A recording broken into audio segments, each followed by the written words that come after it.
Draylon didn't deserve to die like that when he had his whole life ahead of him. As police try to find the person behind a spree of deadly bombings tonight, those close to the two killed honor their memory. Moses Williams Jr. taught 17-year-old Draylon Mason martial arts. He called the teen one of the most respectful boys he's met. Draylon was looking forward to attending the Butler School of Music at the University of Texas when his life was cut short by a package bomb. We have live team coverage for you tonight. CBS Austin's Courtney Shoneman talks with neighbors, and Adam Hammonds follows the increase in suspicious package calls. First, we want to go live to Jordan Bonke at the APD headquarters. Jordan, police just announced a new reward for information in this case. Yeah, that press conference it just finished up at about 30 minutes ago, and APD said that the reward that they're offering right now for information that would lead to an arrest is $50,000. And that would be in addition to what Governor Abbott's office is also offering, which is $15,000. A total here, information leading to an arrest of someone responsible for these 3 different explosions that killed 2 and injured another 2 would be $65,000. But the big news out of this press conference is what went into the Austin Police Department's decision to change the investigation after the March 2nd explosion in Northeast Austin from a homicide to a suspicious package. And now that investigation as a whole, these 3 explosions, is now back to a homicide investigation. But Manley said that after the first explosion on March 2nd that they thought that it was possible retaliation from a drug raid just days prior at a different home with the same red brick. Here's what he had to say about it. Our working theory that day involved an operation that we had conducted earlier that week involving a raid on a home in the same street where we took a significant amount of cash out of a drug stash house.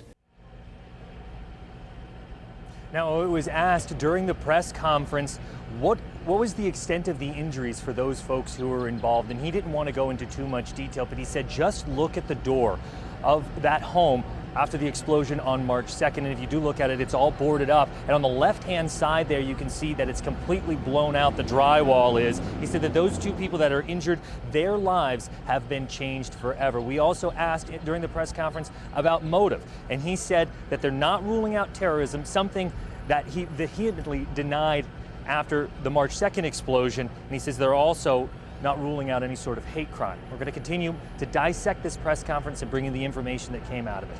We're live outside APD headquarters tonight. Jordan Bonke, CBS Austin News. Thanks, Jordan. Federal agencies are now working side by side with Austin police, combing the sites of all 3 of these bombings. CBS Austin's Courtney Shoneman is on the scene of the most recent explosion in Southeast Austin. Courtney, that one sent a 75-year-old woman to the hospital. Yes, and right now the FBI still has Galindo Street blocked off at this hour. It's been that way since about noon on Monday. Right now, only law enforcement being allowed on the other side of that barrier as the feds and police continue to investigate who is leaving bombs disguised as packages across Austin and why. Even checking my mail, even though it's in the concrete thing, you're afraid to open up your mail now. Tuesday, federal agents continue going door to door in a Southeast Austin neighborhood. It's the scene of the most recent package explosion that injured a 75-year-old Hispanic woman. The blast could be heard more than a block away. I heard a loud boom, like an explosion, this direction here. And I just saw a swarm of birds flying out, chirping so loud, going crazy. It's been 11 days since the first package exploded in Northeast Austin, killing 39-year-old Anthony House. Monday, 2 more exploded, one killing 17-year-old Draylon Mason. So far, no arrests have been made. And I'm urging folks in my community that might know something about this to step forward. Austin police believe the 3 cases are connected, but investigators are still trying to find a motive. Austin's mayor says although the victims in all 3 cases are minorities, well, we all know that the correlation exists. It's too soon to draw any conclusions. If you do that too early, you might not ask questions that you should ask, or you might overlook something. Until the person responsible is caught, or investigators determine why these victims were chosen, Austin residents are left wondering who will be the next target. Were they just driving around and randomly pick that house that they drive by down our street, you know? So that's a little frightening.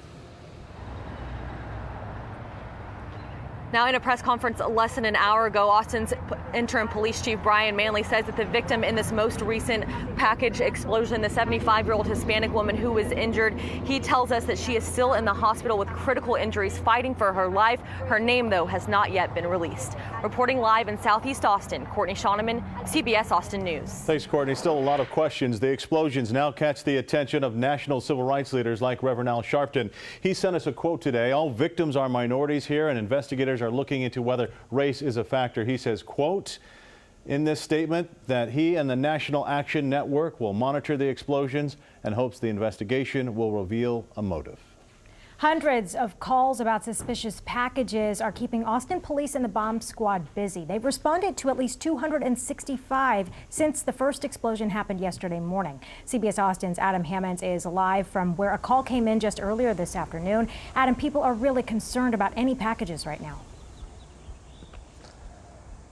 Yeah, they are here in South Austin. Just a few hours ago, a woman drove home here, came over here and saw a package on her doorstep, and immediately she thought of those explosions yesterday. So she called police, and the bomb squad came out here to check out that box. Unfortunately, it was a false alarm. There were only clothes in that box, but Police Chief Brian Manley asked people yesterday to do just that. Call if something is suspicious, and people have from all across the city, from houses to apartments.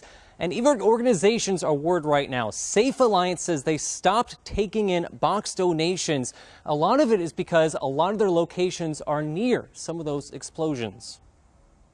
And so if we're not here, they just leave them outside. So we want to make sure that we're not putting staff, clients in harm's way. We talked to this homeowner here just about an hour after it happened. She said she was really shaken up after what happened. So later on at 6, we'll talk about why she says she is happy she did call police. Reporting live in South Austin, Adam Hammonds, CBS Austin News.